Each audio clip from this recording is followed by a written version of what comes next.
Assalamualaikum warahmatullahi wabarakatuh. Saya Rena Nenden Mayangsari, calon guru penggerak angkatan 11 Kabupaten Cirebon. Di sini saya akan memaparkan mengenai aksi nyata dari modul 1.4 tentang budaya positif. Rancangan tindak lanjut aksi nyata. Latar belakangnya yaitu murid tidak suka peraturan karena selama ini jika mereka melakukan pelanggaran, maka akan mendapatkan hukuman dan cenderung akan mempermalukan dirinya. Tolak ukurnya, terbentuknya keyakinan kelas melalui kegiatan kesepakatan kelas yang dilakukan wali kelas dan siswa. Kemudian, siswa mampu menerapkan dan menjalankan keyakinan kelas yang telah dibuat. Langkah-langkah tindakan yaitu yang pertama, menghadap kepala sekolah untuk menjelaskan pentingnya penanaman budaya positif dan keyakinan kelas di sekolah, serta meminta izin untuk mendiseminasikan bersama rekan guru. Kedua, mengumpulkan rekan guru untuk melakukan diseminasi pembahasan materi budaya positif. Ketiga, berkolaborasi dan berkoordinasi dengan wali kelas untuk membuat keyakinan kelas di kelas masing-masing. Dan keempat, memantau, merefleksikan, dan mengevaluasi keyakinan kelas yang telah dibuat.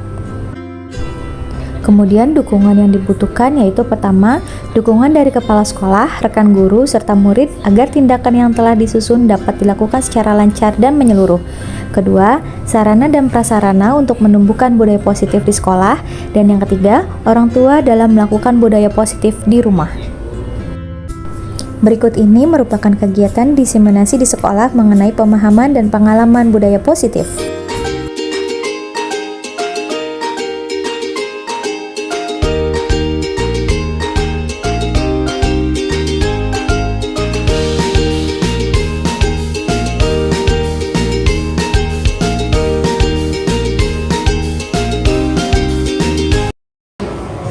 Assalamualaikum warahmatullahi wabarakatuh. Pertama dan paling utama, marilah kita panjatkan puji syukur kehadirat Allah Subhanahu wa Ta'ala atas berkat dan rahmatnya sehingga kita semua dapat berkumpul pada hari ini dalam acara diseminasi budaya positif di sekolah. Sebelumnya, saya Rena Nenden Mayangsari dari calon guru penggerak angkatan 11 Kabupaten Cirebon. Tak lupa salawat serta salam tercurah limpahkan kepada junjungan Nabi kita Nabi Muhammad SAW, kepada keluarganya, sahabatnya, pengikutnya hingga akhir zaman. Amin amin ya rabbal alamin. Sebelumnya di sini ada yang sudah tahu belum apa sih budaya positif di sekolah itu? Ada yang tahu? Belum tahu. Oke, sebelum kita masuk materi, ada beberapa pertanyaan pemantik dulu. Biasanya kalau misalkan ada anak yang melanggar peraturan atau melakukan kesalahan, apa yang ibu bapak lakukan? Ditegur. Ada lagi? Ada yang pernah memberi hukuman? Ada. Tidak ada? Oke. Ada? Ya. Nanti saya akan jelaskan apa itu hukuman dan restitusi ya.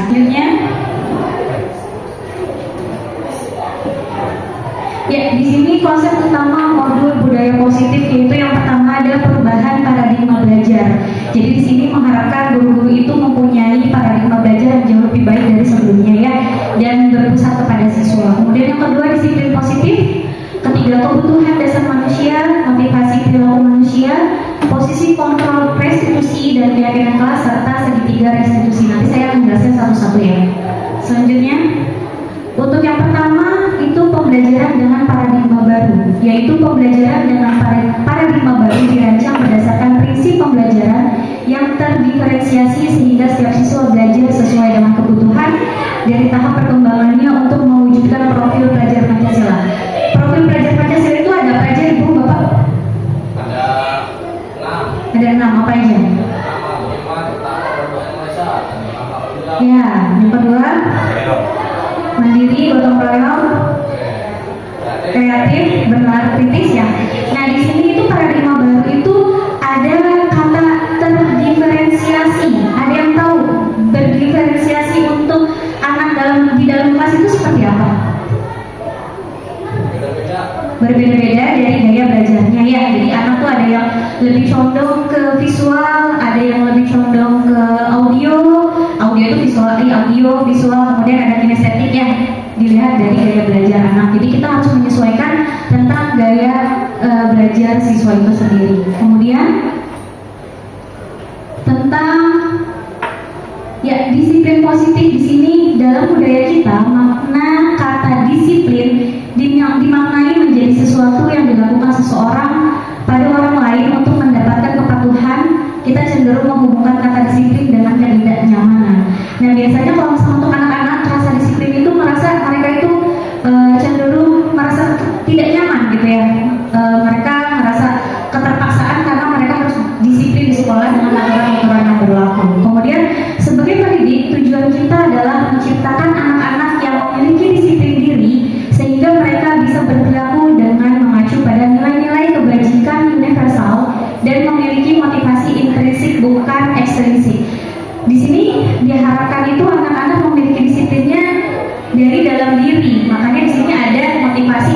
intrinsik dalam diri, bukan ekstrinsik. Kalau misalnya ekstrinsik itu melibatkan orang lain ya. Kemudian disiplin positif merupakan salah satu cara penerapan disiplin yang bertujuan untuk menumbuhkan kesadaran serta memberdayakan anak untuk melakukan sesuatu tanpa sogokan, ancaman maupun hukuman. Jadi diharapkan dengan materi ini kita dapat menumbuh kembangkan disiplin intrinsik pada siswa dengan peraturan-peraturan yang ada di sekolah.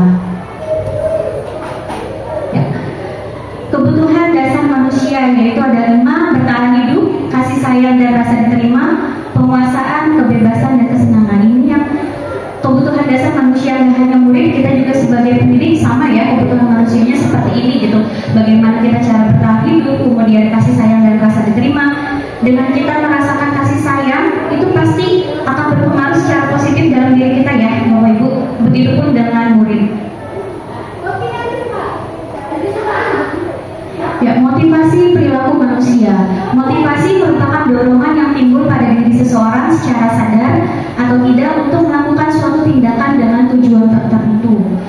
Contoh ini menghindari ketidaknyamanan dan hukuman. Jadi dengan motivasi itu bisa menghindari ketidaknyamanan dan hukuman. Murid melakukan disiplin diri karena ia takut dihukum. Ini merupakan motivasi ekstrinsik. Jadi di sini murid itu masih memiliki motivasinya ekstrinsik, yaitu dapat pengaruh dari orang lain. Ya, bisa juga karena takut hukuman oleh guru. Gitu. Kemudian ada mendapatkan imbalan atau penghargaan dari orang lain. Biasanya murid cenderung ingin mendapat imbalan atau penghargaan ketika melakukan keberhasilan gitu ya. Nah, ini beberapa alasan perilaku murid itu sendiri atau manusia. Kemudian menghargai nilai-nilai kebajikan diri sendiri.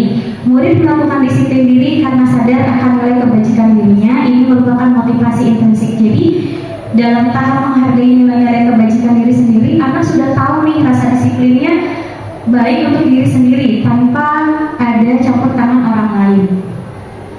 Kemudian selanjutnya ya, konsep disiplin dengan identitas gagal. Ini contoh-contoh yang gagal ya Bapak Ibu. Hukuman itu efek sampingnya apa sih untuk murid? Bisa menyakitkan, ada rasa tidak nyaman, kemudian murid takut, memaksa murid menyembunyikan kesalahan, serta murid menjadi rendah hati. Ini efek samping dari kita melakukan hukuman ya. Kemudian penghargaan itu jauh cenderung tidak efektif. Kemudian merusak hubungan, sifat iri. Biasanya kalau misalkan kita memberi penghargaan kepada satu murid yang lain akan merasa iri ya. Kok ibu ini atau bapak ini masih pujiannya ke dia doang sih, kok aku enggak gitu. Nah, itu menimbulkan sifat iri. Kemudian mematikan kreativitas. Jadi anak melakukan sesuatu itu berharap dapat pujian gitu dari guru, bukan dari keinginan sendiri. Kemudian menghukum dengan sistem ranking. Nah, kita masih sistem ranking ya Bapak Ibu, karena mungkin ada kebijakan-kebijakan yang masih berlangsung. Sistem ranking itu sebagai penghargaan murid, cuman itu efek negatifnya bisa anak yang lainnya merasa insecure gitu ya, nggak ada motivasi untuk belajar lebih giat lagi. Kemudian merampas hak menghargai dirinya ya, jadi anak tuh merasa karena pengen dipuji, jadi apapun akan dilakukan gitu. Selanjutnya, kemudian ini konsep disiplin dengan pendidikan restitusi, sebuah cara menanamkan disiplin positif pada murid. Yang pertama, pengertian restitusi dulu nih ya. Ada yang pernah dengar restitusi itu apa? Enggak? Oke, restitusi adalah proses menciptakan kondisi bagi murid untuk memperbaiki kesalahan mereka sehingga mereka bisa kembali pada kelompok mereka dengan karakter yang lebih kuat. Nah, di sini tuh ada restitusi ya Ibu Bapak. Jadi kalau misalkan anak melakukan kesalahan itu, anak jangan langsung dihukum, tapi cari dulu alasannya kenapa anak melakukan itu. Kemudian gimana sih biar cara anak tuh tahu gitu apa yang dia lakukan itu salah, tanpa kita harus mengetahui tanpa kita harus memberitahu gitu kamu tuh salah ini gitu. Tapi kita berusaha menjadi teman agar mereka tuh secara terbuka kenapa mereka melakukan hal tersebut. Kemudian ciri-ciri restitusi, bukan menebus kesalahan namun belajar dari kesalahan. Jadi bukan karena dia melakukan kesalahan akhirnya dapat hukuman, tapi mereka itu belajar dari kesalahan yang mereka lakukan, kemudian memperbaiki hubungan. Karena restitusi itu kan berdialog ya, berdiskusi antara guru dengan murid, akhirnya hubungan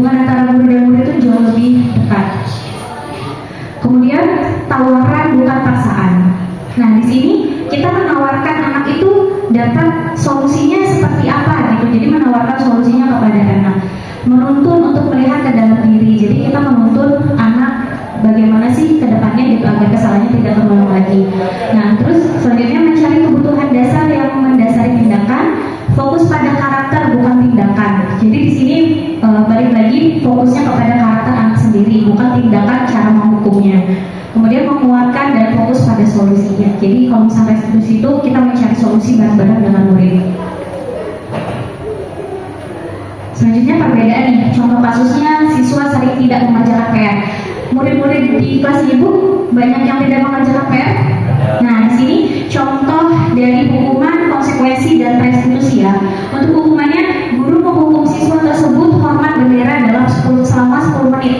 Kemudian guru marah dan murid menjadi takut. Nah, di sini hukumannya dalam kasus murid tidak mengerjakan PR itu dalam bentuk hukuman seperti ini ya. Akhirnya siswa menjadi takut gitu. Ya, saya yakin ibu bapak tidak ada yang pernah melakukan hukuman ya. Karena ini tidak jelas ini kesalahannya apa dan hukumannya apa karena tidak berkesinambungan. Kemudian konsekuensi, guru memberikan konsekuensi untuk mengerjakan PR-nya saat istirahat atau dikerjakan sebanyak 3 kali lipat. Guru tegas dan siswa menghormati peraturan. Jadi di konsekuensi itu siswa sudah menaati peraturan. Namun di sini ada yang merasa dirugikan kan karena murid harus mengikhlaskan jam istirahatnya untuk mengerjakan PR atau bahkan guru menyuruh mengerjakannya sebanyak 3 kali. Nah, kemudian restitusi, guru menanyakan keyakinan kelas atau dirinya dan membantu siswa menyelesaikan masalahnya. Guru terbuka dan siswa menghormati dirinya dan orang lain. Jadi di restitusi itu balik lagi kita berdiskusi dengan muridnya, kenapa tidak mengerjakan, alasannya apa, dan kita membantu anak bagaimana sih menemukan solusinya gitu. Jadi anak tidak merasa keberatan dan mengetahui kesalahannya seperti apa. Kemudian 5 posisi kontrol restitusi. Jadi ada 5 posisi ya kalau misalnya kita akan melakukan restitusi. Yang pertama penghukum. Ya, penghukum itu kalau misalkan ada anak yang melakukan kesalahan, kita tidak tanya dulu alasannya apa dan kita langsung menghukum detik itu juga dengan alasan peraturan itu sudah jelas. Ya, kemudian membuat rasa bersalah. Ada yang kita tuh ngobrol sama murid kayak, kamu merasa nggak sih kamu salah kayak gitu dan disalah-salahkan gitu murid itu. Nah, itu membuat rasa bersalah. Kemudian teman. Nah, teman itu biasanya kita ngobrol kayak sesama teman aja. Namun di sini negatifnya jadi anak merasa kurang menghormati guru ya karena mereka merasanya oh ya ini teman saya gitu. Kemudian pemantau di sini guru hanya memantau ketika anak melakukan kesalahan cuma memantau saja dan tanpa menemukan solusi. Kemudian manajer itu kita yang mengontrol anak tersebut akan seperti apa dengan berdiskusi bersama. Kemudian contoh penerapan 5 posisi kontrol ya, ini contohnya. Kasusnya siswa tidak memakai atribut lengkap saat upacara bendera. Nah, biasanya tiap hari Senin kita upacara bendera, ada anak yang tidak lengkap atributnya langsung disuruh baris di depan ya, memisahkan diri. Nah, ini beberapa 5 posisi kontrol. Yang pertama penghukum, patuhi aturan sekolah lalu berdiri di depan barisan. Nah, di sekolah kita berarti masih menggunakan penghukum ya, posisi kontrolnya ada di sebelah sini. Kemudian contoh dari pembuat rasa bersalah. Berapa kali guru harus memberitahu kamu, guru kecewa sama kamu. Artinya di situ guru mengungkapkan rasa kecewanya dan akhirnya bikin anak merasa down mentalnya. Kemudian teman, ayolah yang penting buat guru bangga kali ini tidak apa-apa kamu salah. Jadi di sini sebagai teman, bagaimana sih kita menjadi pendengar yang baik untuk mereka gitu. Pemantau, kamu sudah melanggar apa peraturan dan konsekuensinya. Jadi di sini kita menanyakan kepada anak sebagai konsekuensinya, kalau misalnya kamu melakukan kesalahan, konsekuensi apa yang akan kamu lakukan. Kemudian manajer, apa kamu tahu kesalahanmu? Kira-kira bagaimana kamu akan memperbaiki kesalahan ini? Jadi dalam posisi manajer kita menanya kepada anak tuh solusinya seperti apa dari diri mereka gitu, baru kita mengarahkan itu solusinya sudah benar atau belum gitu. Jadi kembali lagi kalau misalnya manajer, anak-anak yang akan menyelesaikannya. Kemudian keyakinan kelas. Mengapa keyakinan kelas? Mengapa tidak peraturan kelas saja? Nah, di kelas Bapak Ibu sudah ada keyakinan kelas? Keyakinan kelas itu apa sih? Keyakinan kelas itu hampir sama dengan kesepakatan kelas ya. Kalau misalnya kesepakatan kelas kan jauh dari dalam dirinya, karena mereka yakin apa yang mereka lakukan itu benar atau salah. Nah, itu keyakinan kelas. Nah, mengapa kita memiliki peraturan tentang penggunaan helm pada saat mengendarai kendaraan roda 2 atau motor? Nah, ini sama aja keyakinannya. Jadi kalau misalkan kita merasa, saya yakin kalau misalkan saya pakai helm saat berkendara roda 2 itu saya akan selamat. Nah, itu keyakinan, sebuah keyakinan. Kemudian, mengapa kita memiliki peraturan tentang penggunaan masker dan mencuci tangan setiap saat? Jadi tahu gitu alasan-alasannya seperti apa, karena alasan-alasan itu balik lagi untuk diri kita sendiri, itu bakal baik atau tidak, ya. Di sini kegiatan membuat keyakinan kelas, guru bersama siswa membuat keyakinan kelas, yaitu terdiri langkah-langkahnya ya. Yang pertama itu berdiskusi tentang peraturan. Jadi kita berdiskusi dengan siswa di kelas bagaimana sih peraturan yang akan dijalankan di dalam kelas gitu. Dan itu pure 100% keinginan anak ya. Kita sebagai guru hanya menjadi fasilitatornya saja. Kemudian merumuskan peraturan menjadi keyakinan. Jadi dari peraturan itu kita rangkum dan kita kemas menjadi keyakinan. Jadi contohnya misal ibu harus datang tepat waktu gitu. Nah, kita keyakinannya harus seperti apa nih, dan disepakati oleh setiap anak di dalam kelas tersebut. Kemudian menempelkan keyakinan kelas. Nah, menempelkan keyakinan kelas itu biasanya harus tanda tangan oleh seluruh siswa di kelas itu, artinya seluruh siswa sudah setuju dengan keyakinan kelas tersebut. Ya, di sini contohnya keyakinan kelas 8C. Yang pertama, menghormati. Semua siswa diharapkan untuk menghormati satu sama lain, guru dan semua materi di kelas gitu ya. Kemudian komunikasi, semua siswa sudah diharapkan untuk bersikap sopan dan santun dalam setiap kegiatan pembelajaran. Jadi di sini contoh-contoh keyakinan kelas 8C. Nah, kalau misalkan Bapak Ibu di kelasnya belum membuat keyakinan kelas, boleh berdiskusi dengan muridnya bagaimana sih keyakinan kelas yang akan dijalankan gitu ya, sesuai dengan keinginan mereka sendiri. Ya, kemudian bagaimana pembentukan keyakinan kelas. Nah, ini langkah-langkahnya ya, atau bagaimana sih caranya gitu dalam membuat keyakinan kelas gitu. Yang pertama, lebih abstrak dari peraturan. Biasanya kalau misalnya peraturan itu saklek ya, kalau A harus A gitu. Nah, kalau misalnya keyakinan kelas bisa lebih kompleks. Kemudian berupa pernyataan universal, dibuat dalam bentuk positif. Positif itu kita harus datang tepat waktu, jangan datang terlambat. Nah, itu kan bentuk negatif ya. Jadi sebisa mungkin dalam bentuk positif. Kemudian sedikit saja agar mudah diingat. Jadi gak usah banyak-banyak keyakinan kelas, asal murid itu tahu gitu peraturan apa atau keyakinan kelas apa yang harus mereka lakukan, yang dapat mudah dipahami ya.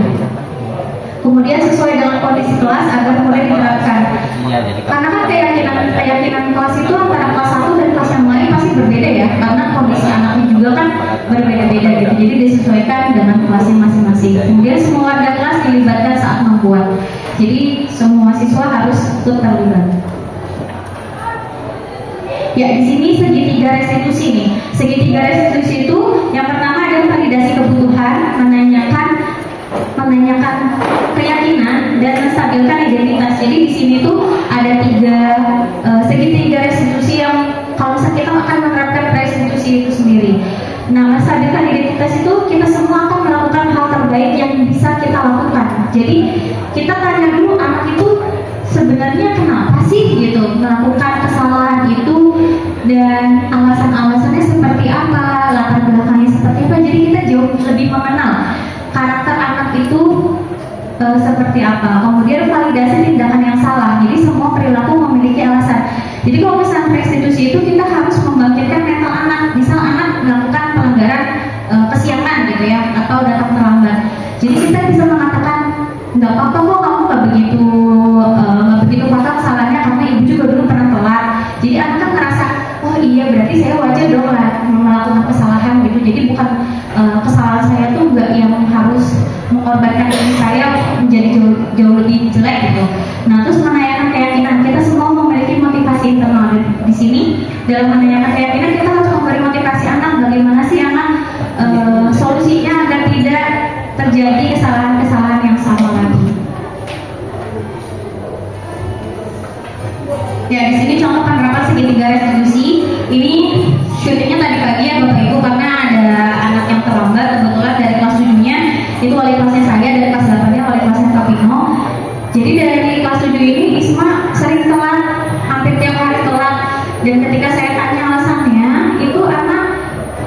kerjanya selalu siang, dia bangun jam 6.20. Padahal masuk kan jam 6.50 sudah ada di sekolah ya. Saya tanya ke Isma, kamu berangkat sekolah naik apa? Dia bawa motor sendiri katanya. Jadi kan maksudnya ini alasannya kenapa nih, dan kita harus gali lagi gitu. Saya tanya kalau misalkan malam tidurnya jam berapa gitu, atau main game juga gitu. Bilangnya katanya tidurnya jam 10 dan nggak main game dan bangun jam 6.20. Saya tanya lagi, orang tua bangunnya jam berapa? Jam 6.15. Jadi saya tanya lagi, kalau misalkan bangun jam segitu kira-kira sempat nggak ya buat siap-siap, buat sarapan gitu. Terus kamu nanti kebetulan dari jalan karena ngerasa kesiangan. Iya bu, katanya gitu. Dan di sini Isma juga jadi sadar gitu, kalau misalkan solusinya ya dia harus bangun lebih pagi, bilang ke orang tuanya minta dibanguninnya lebih pagi gitu. Selanjutnya ya, mari Bapak Ibu kita saksikan bagaimana sih 5 posisi kontrol itu. Kita saksikan ya.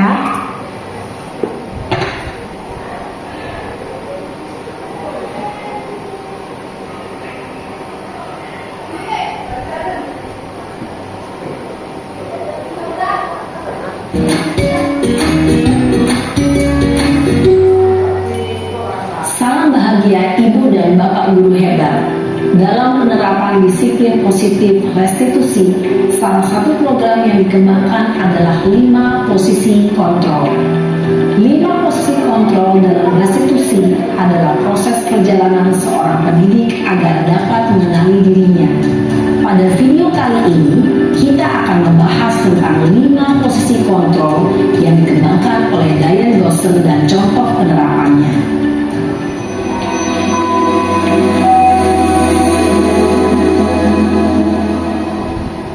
5 posisi kontrol itu adalah 1. Posisi penghukum, 2. Posisi pembuat merasa bersalah, 3. Posisi teman, 4. Posisi pemantau atau monitor, dan 5. Posisi manajer. Untuk lebih memahami kelima posisi tersebut, mari kita saksikan kasus Naren yang terlambat hadir 20 menit di sekolah dan melihat bagaimana kelima posisi kontrol dalam menghadapi masalah tersebut.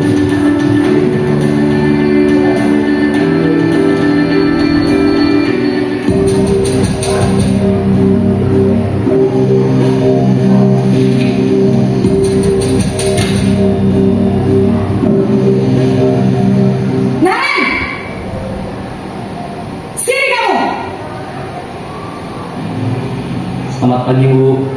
Selalu terlambat. Kamu deh pasti terlambat. Maaf Bu, saya Apa coba? Alasan kamu apa lagi?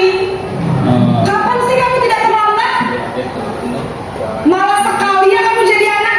saya Dasar pemalas. Gak kapok-kapok sih kamu. Sudah berapa kali terlambat? Sana, kamu keliling lapangan basket 2 kali. kenapa saya harus ke lapangan basket Bu? Kenapa? Kamu melarang ibu? Berani-beraninya jawab. Sudah terlambat, masih berani jawab pula. Sekarang, keliling lapangan basket 5 kali sekalian. Biar kapok. Cepat. Pergi sana ke lapangan basket. Posisi penghukum biasanya berbicara dengan nada tinggi, menghardik, menunjuk-nunjuk, menyakiti, dan menyindir. Hukuman bisa berupa fisik maupun psikis. Ibu dan Bapak Guru hebat, dampak yang terjadi pada murid ketika guru berada pada posisi penghukum adalah murid cenderung akan memberontak, bahkan menyimpan dendam.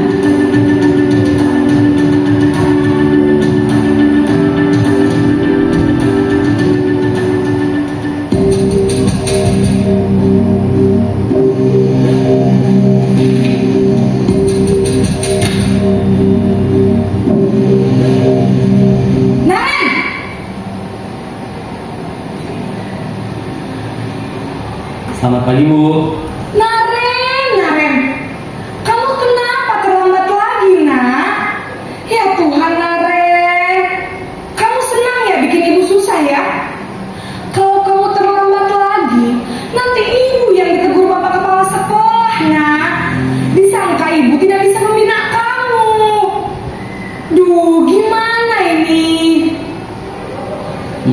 Maaf Bu. Duh Gusti Naren. Kamu suka ya kalau ibu ditegur bapak kepala sekolah? Terus, sekarang ibu harus tulis apa ini di buku absen? Ini kamu sudah sering terlambat loh. Ibu harus apa coba? Maaf Bu. Maaf sekali. Ya sudah, lain kali jangan bikin ibu susah lagi ya nak ya. Ibu tidak akan kuat lagi kalau kamu begini terus. Bisa jantungan kalau ibu tegur bapak kepala sekolah. Sana cepat ke kelas. Maaf ya Bu.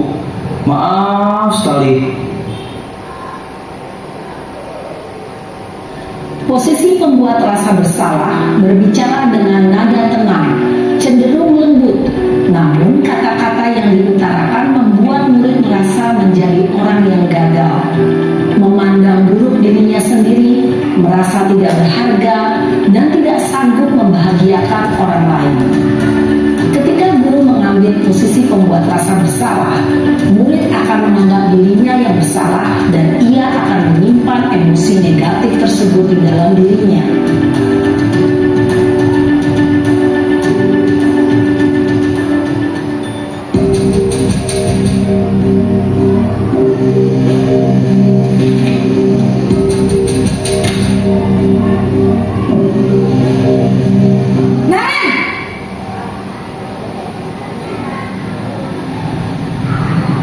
Selamat pagi Bu. Wah, sudah jam berapa ini nak? Terlambat lagi ya sayang. Iya Bu. Habis ibu saya lupa bangunkan saya Bu. Kamu malah menyalahkan ibu kamu. Kamu bukannya anak yang larinya paling kencang. Kok terlambat sih? Iya Bu. Saya memang terlambat bangun tadi. Jadi biarpun saya lari kencang, tetap gak kekejar Bu. Ya sudah sana. Nanti lain kali larinya lebih kencang lagi ya. Biar gak terlambat lagi. Bikin seneng ibu. Demi ibu. Bisa kan? Bisa lah Bu. Ya sudah sana masuk kelas. Ibu beresin urusan absen kamu. Kamu ini ada-ada saja. Dalam posisi teman, guru berbicara dengan nada suara ramah, akrab, cenderung bersenda gurau untuk menjaga suasana tetap santai. Murid akan merasa senang, aman, dan akrab dengan guru. Identitas yang tercipta adalah identitas sukses atau berhasil. Namun, perlu diingat, karena ini masih dorongan eksternal, maka ada faktor ketergantungan dari murid kepada orang tertentu. Di sini, guru absennya, sehingga di lain waktu, murid bisa berperilaku baik, namun hanya kepada orang-orang tertentu saja.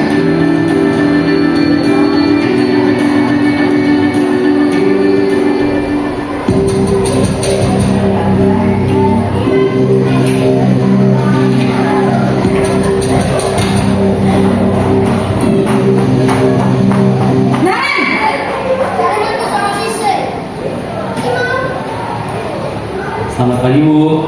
Naren, apa peraturan sekolah kita tentang jam berapa kita harus masuk sekolah, nak? Kita harus di sekolah jam 7 Bu. Iya betul, sekarang sudah jam 7.20. Naren sudah tahu konsekuensinya jika terlambat hadir. Paham Bu. Saya harus tinggal kelas pas jam istirahat selama 20 menit. Iya benar, konsekuensinya demikian. Jadi nanti jam 9.30 pas istirahat, kamu harus tinggal di kelas, kerjakan tugas tambahan untuk ketertinggalan kamu, ya? Baik Bu. Posisi pemantau mengandalkan penghitungan atau data untuk mengontrol murid. Guru mengarahkan murid berdasarkan peraturan dan konsekuensi. Seorang pemantau menunjukkan bahasa tubuh dan ekspresi wajah yang datar dan cenderung formal. Di black paper kamu pakai centang.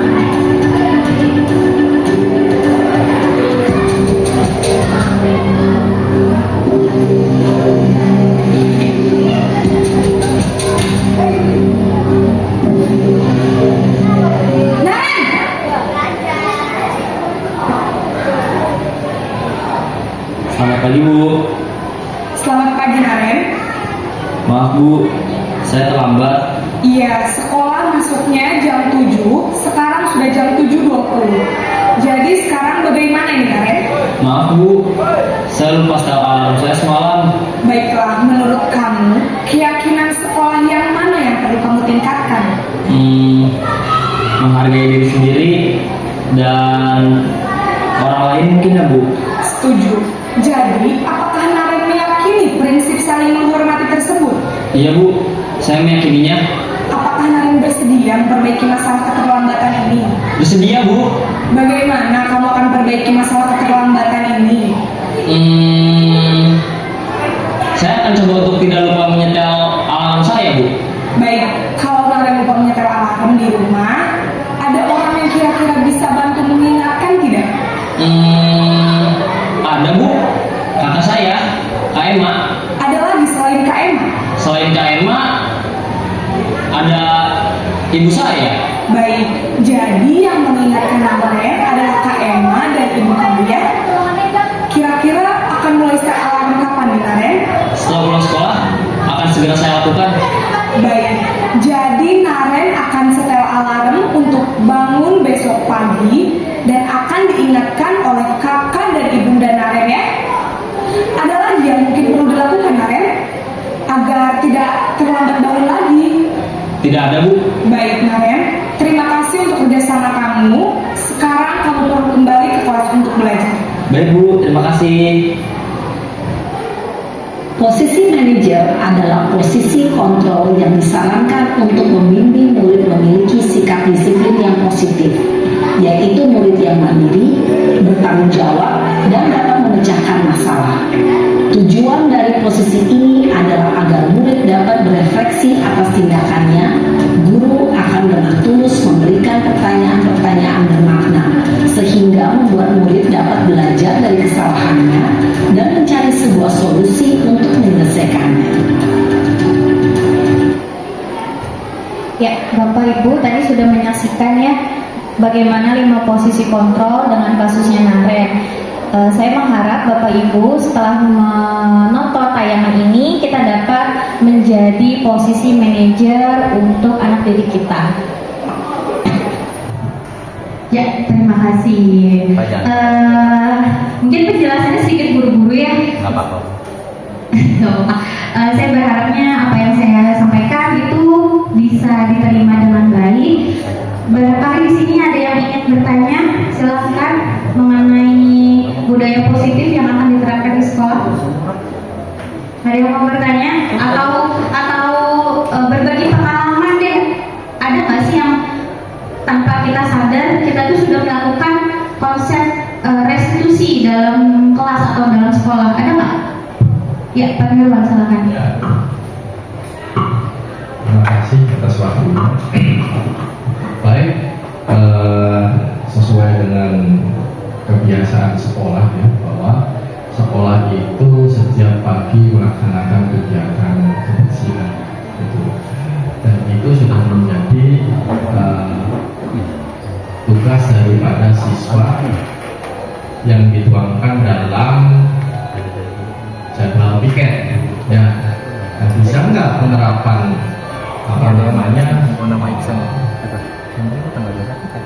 perilaku baik ini itu diterapkan dalam bidang kebersihan gitu. Nggak usah ada piket lagi, tapi semua bisa melaksanakan itu. Nah, contoh konkretnya keyakinan kelas yang seperti apa untuk mewujudkan kelas yang bersih dan nyaman. Mungkin itu aja, barangkali nanti bisa di-share dengan teman-teman dengan jawabannya. Terima kasih Pak. Jadi bagaimana sih cara kita menerapkan atau membuat keyakinan kelas untuk sama-sama menjaga kebersihan kelas ya tanpa ada jadwal piket. Nah, balik lagi ke segitiga restitusi, sebenarnya kalau misalkan dari awalnya sudah peraturan yang jelas seperti itu, butuh proses untuk melakukan segitiga restitusi itu. Nah, bisa jadi keyakinan kelas itu bagaimana sih keyakinan anak itu bahwa kebersihan itu penting gitu. Jadi sama-sama sama-sama kita menyelaraskan tujuan yang sama, bahwa kita sama-sama nih menjaga kebersihan kelas gitu. Nah, kalau misalkan anak-anak itu nggak usah ada jadwal weekend Bu, kita bareng-bareng aja bersih-bersihnya tiap hari. Cuma balik lagi ke anak-anaknya, mereka sanggup atau tidak. Kalau misalkan anak-anak itu saya nggak bisa kalau misalkan kayak gitu, nanti ada anak yang bersih-bersih, ada yang enggak gitu. Nah, kita kembalikan lagi ke anak akan seperti apa gitu tanggung jawab mereka, karena dalam keyakinan kelas juga kita harus mendisiplinkan mereka gitu, tapi dengan cara mereka yang mengatur sendiri akan seperti apa gitu kondisi kelasnya. Misal ibu nggak apa-apa Bu ada jadwal weekend, nah kita tanya lagi, kalau misalkan ada jadwal weekend dan ada anak yang tidak weekend, bagaimana cara dia bertanggung jawab gitu. Misal kayak, ya udah Bu nanti dikasih ininya aja, suruh bersih-bersih gitu pulang sekolahnya atau seperti apa. Jadi kita kembalikan lagi anak-anak maunya seperti apa sih gitu, dan konsekuensinya atau tindak lanjutnya seperti apa kita tanyakan dan kita berdiskusi lagi dengan anaknya gitu. Jadi tidak akan memberatkan anak karena mereka, oh ya kan kita yang membuat gitu, masa kita juga yang melanggar. Dengan keyakinan kelas mereka akan merasakan ini kita buat bareng-bareng dan kita akan melakukannya bareng-bareng juga gitu. Ya, terima kasih Pak Nirwan. Ada lagi Bapak Ibu? Ada yang ingin bertanya? Nanya atau memberikan pernyataan? Boleh memberi tanggapan atau berbagi pengalamannya Bapak, silakan. Ini dulu nanti Pak, yang gua dulu Pak. Iya, Pak Salita dulu, silakan Pak. Kita barangkali kalau masalah keselarasan itu hanya ada satu orang guru yang bisa selaras di sekolah ini. Untuk penanaman apa tadi itu budaya positif, kata apa yang ditanyakan Pak Nirwan, sebenarnya kita juga bisa memasukkan moral keagamaan. Contohnya adalah kebersihan sebagai daripada iman. Jadi ke anak-anak diimbau sekecil apapun kalian membersihkan. Jadi jangan kamu sih harus anak itu bawa tong sampah yang besar. Sekecil apapun kamu lakukan itu sudah menjadikan nilai positif bagi kalian. Jadi kalau kalian di mejanya ada yang sampah itu, ambil saja satu yang itu.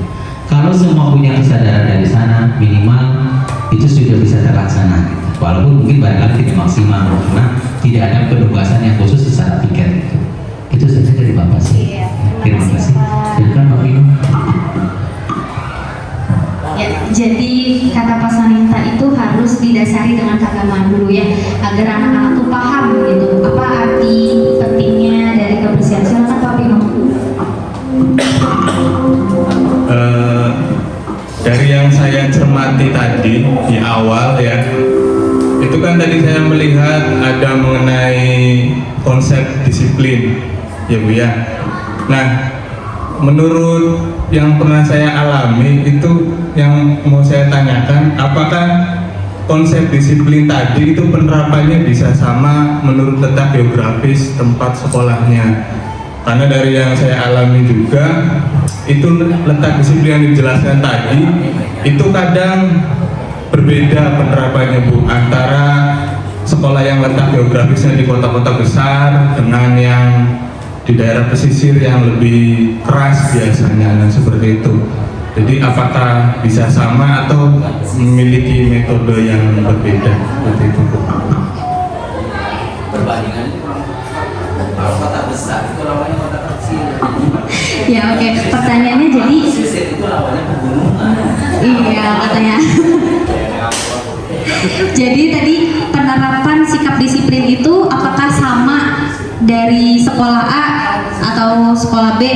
Jadi bisa disamaratakan atau tidak gitu ya budaya disiplinnya. Nah sebenarnya untuk disiplin itu sendiri pasti akan berbeda, jangankan dari berbagai sekolah, kadang individu juga beda ya. Ada yang misalkan si A disiplinnya saya biasa bangun jam 5 gitu, ada yang si A saya biasa bangun jam 6 dan itu saya cukup kok gitu. Jadi sikap disiplin itu dalam dirinya pasti berbeda-beda gitu, jadi tidak bisa disamakan gitu antara sekolah yang lain dengan sekolah kita, apalagi letak geografisnya berbeda karena lingkungan juga sangat berpengaruh ya. Misal tadi kata Pak Pino, gimana sih kalau misalkan sekolahnya yang di kota katanya, sama yang di pesisir pasti otomatis beda ya, dari perilakunya juga beda, dari kebiasaan-kebiasaannya beda gitu. Bagaimana sih kita menanamkan disiplin kepada anak dengan karakter atau latar belakang yang berbeda? Ya, kita harus mengetahui dulu latar belakang anaknya seperti apa, sifatnya seperti apa gitu. Jadi kita tahu nih, oh cara menghadapi si A yang keras kepala tuh kita harus lebih mengena gitu ke hatinya. Bisa dengan kita caranya mengobrol gitu. Nah kalau misalkan anak yang satunya itu biasanya dia kalau misalkan dibentak dikit aja langsung nangis, kan ada yang seperti itu. Jadi kita pendekatannya juga berbeda antara individu satu dengan individu yang lain, tergantung dengan karakter murid itu sendiri gitu, Pak Pino. Gitu. Sudah jelas? Gimana? Ada yang mau memberi tanggapan lagi? Baik, San. Sudah pada posisi. Ya. Gimana nih menurut Bapak Ibu, gimana sih cara menumbuhkan sikap disiplin? Dan barangkali itu lebih kepada pengalaman masing-masing. Karena ini di kota pesisir, yang satunya pegunungan. Oh iya, beda banget ya. Iya, jadi tinggal pengalaman masing-masing. Iya, dataran tinggi dan dataran rendah. Barangkali Bu Laras pernah gimana nih cara mendisiplinkan anak gitu? Punya pengalaman gitu. Assalamualaikum warahmatullahi wabarakatuh. Ya, menurut saya ya untuk mendisiplinkan kelas tadi apa yang Pak Pino sampaikan, pengaruh letak geografis ya. Biasanya kalau kata orang Sunda ya Bu, biasanya kalau orang gunung itu lebih lemah lembut daripada orang pesisir, karena di sana itu suasananya lebih sunyi. Jadi kita berbicara sehalus apapun akan sampai kepada mereka gitu ya. Berbeda dengan lingkungan pesisir. Di sana mungkin karena suara ombak entah bagaimana ya Bu ya. Jadi cara penyampaian atau bagaimana masyarakat berkomunikasi itu dengan cara yang lebih keras. Kalau orang Sunda keras ya. Keras ya. Iya. Jadi gerak gerong ya. Tadi ini Pak itu. Jadi ini mohon awal sama Pak. Jangan kecantang. Jadi menurut saya kalau melihat dari situasi tersebut ya Bu ya, menangani atau membuat apa tadi itu Pak? Disiplin. Membuat suatu disiplin positif di daerah yang geografisnya berbeda tentu akan berbeda. Ya, tidak akan sama Pak. Treatmentnya tidak akan sama, kemudian treatment atau perlakuannya tidak akan sama, dan mungkin bagaimana cara membuatnya itu bisa, kalau biasanya ya apalagi sekarang guru-guru muda ya, guru-guru muda iya maaf ya, guru-guru muda punya trik-triknya tersendiri. Kemudian tidak lepas kita harus minta bimbingan dengan guru yang senior yang lebih mengenal bagaimana watak atau karakter masyarakat, karakter anak-anak di lingkungan tersebut seperti itu. Jadi semuanya tetap harus saling bekerja sama seperti itu mungkin Bu. Terima kasih. Terima kasih Bu Laras. Jadi intinya letak geografis juga itu sangat berpengaruh dari karakter orang tersebut gitu ya. Ada lagi Bapak Ibu? Iya, gimana Bu Mariam? Silakan. Assalamualaikum warahmatullahi wabarakatuh. Waalaikumsalam warahmatullahi wabarakatuh. Ini saya pengalaman pribadi ya Bu ya. Jadi saya kan di kelas sudah ada kesepakatan ya. Itu disepakati oleh anak-anak 32 siswa di kelas 7 ini. Nah kebetulan ada anak saya itu satu anak Bu, dia itu 3 hari berturut-turut terlambat terus. Saya tanya anaknya, ternyata anak tersebut tuh selalu bangun pagi jam 3 pagi itu ngebantuin ibunya untuk jualan di lereng gitu. Nah terus saya sebagai wali kelas ya gimana ya Bu ya, saya tuh emang di rumah nggak ada orang dewasa lagi gitu kayak kakak kamu atau gimana. Oh saya anak terakhir Bu, kakak saya juga kan kerja katanya gitu. Jadi dia itu sama ibunya itu suka ngebantuin ayahnya udah dia anaknya gitu. Jadi gitu, jadi saya itu kadang sebagai wali kelas itu harus gimana ke anak tersebut ya, mau marah gitu kan, karena yang namanya terlambat itu kan otomatis kan harus ada sanksi ya Bu. Terlambatnya itu lebih dari 5 menit Bu, dia bukan 10 menit ya Bu. Jadi saya itu sebagai wali kelas ke anak itu men-treatmentnya itu harus bagaimana. Sedangkan kesepakatan kelas itu kan anak tidak boleh terlambat ke sekolah. Seperti itu. Terima kasih. Terima kasih Bu Mariam. Berarti secara tidak langsung itu Bu Mariam sudah melakukan pendekatan restitusi ya kepada anaknya. Jadi sudah tahu nih latar belakang atau alasannya anak itu terlambat seperti apa. Jadi alasannya itu karena membantu orang tuanya jualan gitu. Nah biasanya udah ditanya belum jualannya dari jam berapa sampai jam berapa? Dari jam 3 pagi nyiapin barang-barang Ya. sampai jam 7. Sampai jam 7 pagi Iya. orang tuanya. Mungkin kita sebagai wali kelas juga kan kita sudah tahu nih alasan anak seperti apa. Solusinya harusnya ngobrol secara langsung dengan orang tua. Ini seperti apa gitu. Mungkin anaknya pengen membantu tapi bisa ngobrol dengan orang tuanya. Oh, ngebantuinnya cukup sampai jam segini misal seperti itu gitu. Jadi anak juga bisa membantu orang tuanya dan datang tepat waktu ke sekolah gitu. Jadi kesepakatannya kita mencari solusinya bareng dengan orang tua tersebut gitu. Gimana sih? Kita juga kan belum tahu keadaan realnya seperti apa. Karena kan kita belum ngobrol secara langsung ya dengan orang tuanya gitu. Kalau misalkan kata orang tuanya, oh iya Bu, misalkan Bu Mariam punya idenya seperti ini, Ibu bisa nggak kalau misalkan anak jam 6 itu sudah selesai ngebantuinnya, misal kayak gitu. Jadi kan anak itu bisa menyiapkan diri untuk bersekolah gitu. Nah, jadi orang tuanya juga kan akan paham gitu ya seperti apa. Jadi menyamakan persepsi aja dulu gitu dengan orang tuanya. Soalnya kata itu Bu, dia itu bisa dapat uang jajan itu harus dibantu orang tuanya dulu baru dikasih. Iya, berarti kan emang ketika anak ingin mendapatkan sesuatu itu harus melakukan sesuatu dulu gitu ya. Ya udah berarti emang salah satu jalannya dulu kita ngobrol secara langsung dengan orang tuanya gitu. Akan seperti apa sih? Barangkali kan orang tuanya nggak tahu. Ternyata masuknya jam 6.50, taunya jam 7 karena kan SD jam 7 gitu. Karena kan masih peralihan dari SD ke SMP gitu. Jadi kita bisa ngobrol dari sesama dari orang tua, terus dipanggil juga anaknya seperti apa kan. Jadi kalau misalkan anaknya, Bu saya tuh selalu kesiangan gitu, jadi kita bisa mengatur waktunya seperti apa gitu. Enggak? Ada yang lain? Ya silakan Pak Iksan.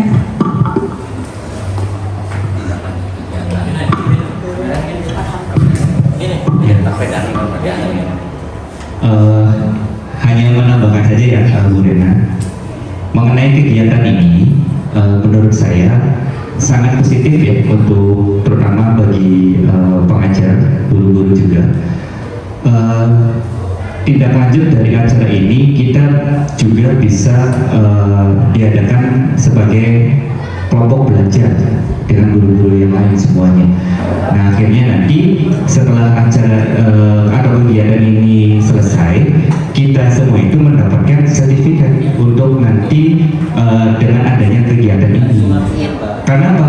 Karena memang di sini kan yang menjadi prioritas utama dalam pemateri tersebut kan adalah guru penggerak, dan itu juga menjadi salah satu poin plus juga di ibu dan bapak juga gitu kan yang selaku guru penggeraknya gitu kan.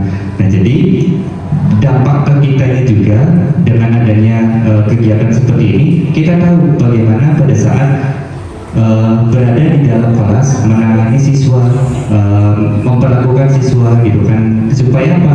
Supaya tidak menggunakan kekerasan fisik maupun lisan gitu. Akhirnya apa?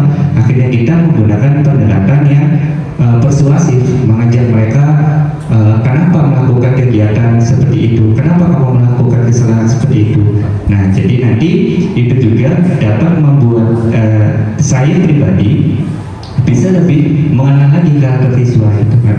Nah karena waktu pas ini kejadian ya, pengalaman juga dengan anaknya Bu Laras dalam paniruan juga pada saat kemarin, ternyata itu menjadi salah satu, oh anak ini memang menjadi salah satu bukan korban ya, tetapi kesibukan orang tuanya yang akhirnya mereka tidak terkontrol gitu kan. Kenapa tidak mau berangkat ke sekolah gitu. Akhirnya apa? Mereka cari hal-hal yang menenangkan mungkin pikiran mereka dan sebagainya, dan itu mungkin cara-cara penindakannya. Itu sih Bu, menurut saya kegiatan ini bisa nanti dikonsultasikan dengan kepala sekolah atau kasih supaya nanti kegiatan ini berjalan minimal 3 bulan bulan sekali gitu kan, cukuplah 60 menit gitu kan. Saya siap untuk menjadi sesi konsumsinya gitu kan dengan Pak Sanita untuk berbagi kayak gitu. Nanti operator juga. Terima kasih Bu. Assalamualaikum warahmatullahi wabarakatuh. Waalaikumsalam warahmatullahi wabarakatuh. Oke, terima kasih ya Pak Iksan sudah menambahkan. Jadi saya juga berharap dengan kegiatan ini tuh ada tindak lanjut, jangan cuman guru penggeraknya udah selesai pendidikannya sudah aja bubar gitu. Saya juga mengharapkan akan ada sesuatu yang berbeda di sekolah ini. Saya juga sudah berkolaborasi dengan Parijaya ya mengenai kelompok belajar. Cuman waktunya belum ditentukan berapa kalinya gitu. Tapi Parijaya sih mengharapkannya setiap hari Jumat. Setelah Jumatan itu kan kita bel absen itu jam 2 gitu. Kita mengharapkannya seperti itu gitu. Cuma nanti kita harus saya Pak Nirwan harus ngobrol secara detail lagi dengan pihak Wakasek dan kepala sekolah. Nah, kelompok belajar itu sendiri jadi narasumbernya bisa bapak-bapak dan ibu-ibu guru semuanya. Kalau misalkan bapak ibu punya praktek baik nih, misal saya ketika ngajar bahasa Indonesia, saya punya metode terbaru untuk anak-anak gitu, atau saya bisa nih cara memanajemen kelas seperti apa. Jadi saya juga mengharapkannya adanya kelompok belajar di sekolah kita nantinya gitu. Jadi kita bisa berbagi kelompok baik gitu. Ya, berarti kalau misalkan kita bikin kelompok belajar didukung sama teman-teman semua ya. Ya, oke. Berarti nanti catatannya harus ada sertifikat gitu ya. Setiap mengikuti kelompok belajar karena itu penting untuk di PMM. Ada lagi? Cukup? Cukup? Oke. Terima kasih atas waktunya, perhatiannya Bapak-bapak Ibu-ibu yang sudah menyempatkan hadir dalam diseminasi budaya positif. Saya harap apa yang disampaikan dapat bermanfaat bagi kita semua. Billahi taufiq wal hidayah. Wassalamualaikum warahmatullahi wabarakatuh. Terima kasih, semoga videonya dapat bermanfaat bagi teman-teman semua. Salam guru penggerak.